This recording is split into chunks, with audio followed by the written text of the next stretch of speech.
दोस्तों, वक्फ बिल को संसद से पास हुए 24 घंटे भी नहीं बीते हैं कि बीजेपी नेता मुसलमानों को धमकाने लगे हैं, विरोध के स्वर दबाने के लिए डराने लगे हैं, जेल का रास्ता बताने लगे हैं। हैरानी की बात यह है कि बीजेपी के ऐसे नेता संवैधानिक पदों पर बैठे हुए हैं। नाम है विजय सिन्हा। जी हां, बिहार के डिप्टी सीएम का जिक्र मैं कर रहा हूं। वक्फ को लेकर आया उनका हालिया बयान अपने आप में हैरान और परेशान दोनों करने वाला है। वो क्या कहते हैं? वो कहते हैं कि जो लोग वक्फ कानून को नहीं मानने की चेतावनी दे रहे हैं, उन्हें जेल जाना पड़ेगा। ये पाकिस्तान नहीं, हिंदुस्तान है। यहां नरेंद्र मोदी की सरकार है और इस सरकार में जो कानून को नहीं मानेगा, उन्हें राष्ट्रद्रोही माना जाएगा। ऐसे लोगों को तत्काल गिरफ्तार कर जेल में डाल दिया जाना चाहिए। जो विधेयक लोकसभा और राज्यसभा में लंबी बहस के बाद पास हुआ है, उसे हर हाल में मानना पड़ेगा।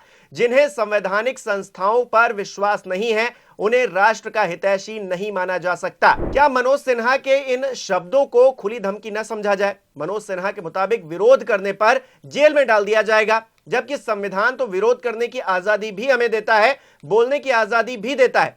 तो क्या बीजेपी नेता संविधान को चैलेंज कर रहे हैं, चुनौती दे रहे हैं?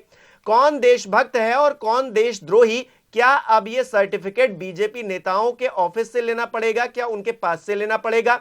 देश के खिलाफ कौन गद्दारी कर रहा है, इसका फैसला क्या बीजेपी कार्यालय करेगा? एक तरफ मोदी जी सबका साथ सबका विकास का नारा देते हैं, तो दूसरी तरफ उन्हीं के नेता डराने धमकाने का काम कर रहे हैं। संसद में कोई भी बिल संख्या बल के आधार पर पास करवाया जा सकता है। इसका मतलब यह नहीं कि कोई इसका विरोध नहीं करेगा। संसद में भी आधे से कम सांसदों ने बिल का विरोध तो किया ही था ना। मामला सुप्रीम कोर्ट भी पहुंचा हुआ है। फिर विरोध के सुर दबाने की कोशिश क्यों हो रही है? बिल इतना ही अच्छा था तो बिहार में आपके सहयोगी नीतीश कुमार की पार्टी में भगदड़ क्यों मची हुई है? चिराग पासवान और जयंत चौधरी की पार्टी में इस्तीफे क्यों हो रहे हैं? क्या इस्तीफा देने वाले नेताओं या सड़क पर प्रदर्शन करने वाले लोगों को जेल में ठूस दिया जाएगा? इसका जवाब बीजेपी नेतृत्व को देना चाहिए। हालांकि विपक्ष की तरफ से भी लगातार वक्फ को लेकर सवाल उठाए जा रहे हैं, उसका जवाब मांगा जा रहा है। तेजस्वी यादव का कहना है कि बीजेपी नागपुरिया कानून लागू करने में जुटी हुई है, लेकिन हमारी सरकार आई तो इस बिल को कूड़ेदान में फेंक दिया जाएगा। सुनिए क्या कह रहे हैं तेजस्वी यादव। हम सब लोगों का मानना है कि यह असंवैधानिक बिल है।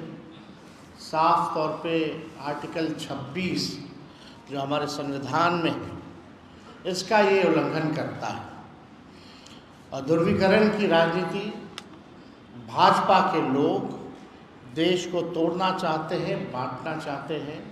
और जो असल मुद्दे जो हैं, बेरोजगारी का, महंगाई का, पलायन का, देश की आर्थिक स्थिति का, इससे जो है गरीबी से मुद्दे से, इस असल मुद्दे से ध्यान भटका करके अपनी राजनीति को सीखना चाहती है। और आरएसएस और भाजपा के लोग संविधान विरोधी इसलिए हैं क्योंकि लगातार संविधान का उल्लंघन किया जा रहा है, क्योंकि ये लोग अपना नागपुरिया कानून को जो है लागू करना चाहते हैं पूरे देश में। हमारी सरकार आने पर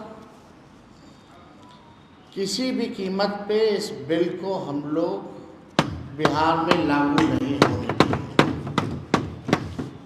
किसी भी कीमत पर कूड़ेदान में ये बिल को फेंका जाएगा, हमारी सरकार जब बनेगी। दूसरी तरफ कांग्रेस नेता राहुल गांधी ने एक पोस्ट करके सियासी गलियारों में हड़कंप मचा दिया है। उन्होंने एक्स पर लिखा है, मैंने पहले ही कहा था कि वक्फ बिल सिर्फ मुसलमानों को नहीं बल्कि बाकी धर्मों को भी निशाना बनाने का रास्ता बन सकता है। अब आरएसएस ने ईसाई समुदाय पर भी ध्यान देना शुरू कर दिया है। ऐसे समय में हमारा संविधान ही है जो हमें ऐसे हमलों से बचा सकता है और उसे बचाना हमारी सबकी जिम्मेदारी है।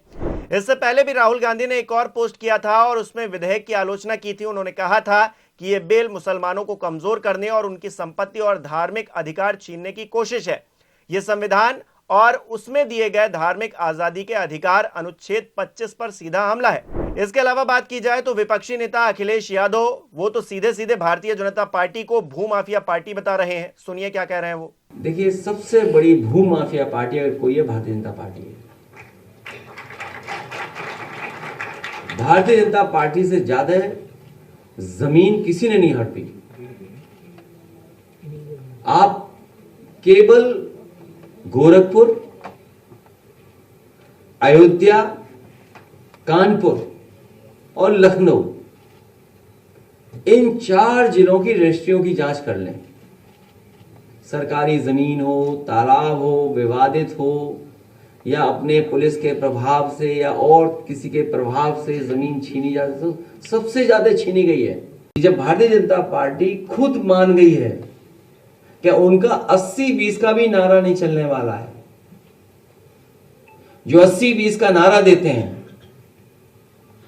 46 में 56 बोलने वालों से मैं पूछना चाहता हूं कि जो 80-20 का नारा है, हम लोग 80 में आते हैं कि 20 में आते हैं?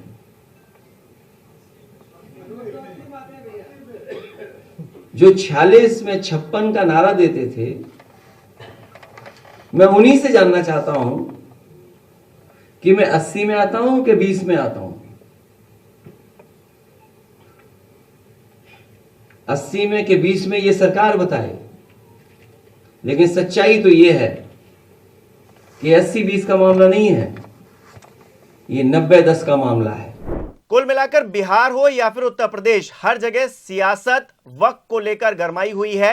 बिल के सहारे जो सियासी माहौल है वो गर्म हो चुका है, सुलग उठा है। सर, अगर आप हिस्ट्री को पढ़ेंगे तो महात्मा गांधी उस वक्त के व्हाइट अफ्रीका में सफेद फार्म अफ्रीका के कानून को महात्मा गांधी ने कहा था कि ये मेरा कॉन्शियंस इसको मानता नहीं है, मैं इस कानून को कबूल नहीं करता हूं। तो महात्मा गांधी ने क्या किया, उन्होंने उस कानून को फाड़ दिया। तो मैं गांधी की तरह इस कानून को फाड़ता हूं। ये अनकॉन्स्टिट्यूशनल है सर। इस देश में झगड़े पैदा करने का काम बीजेपी करना चाहती है मस्जिद और मंदिर के नाम पर, इसीलिए मैं इसका कंडेम करता हूं और मैं आपसे गुजारिश करता हूं कि मैंने अपने 10 अमेंडमेंट दी है, आप इसको कबूल करिए सर, मुझे बोलने का मौका दीजिए और उस पर डिवीजन का मैं डिमांड भी करूंगा। Thank you sir.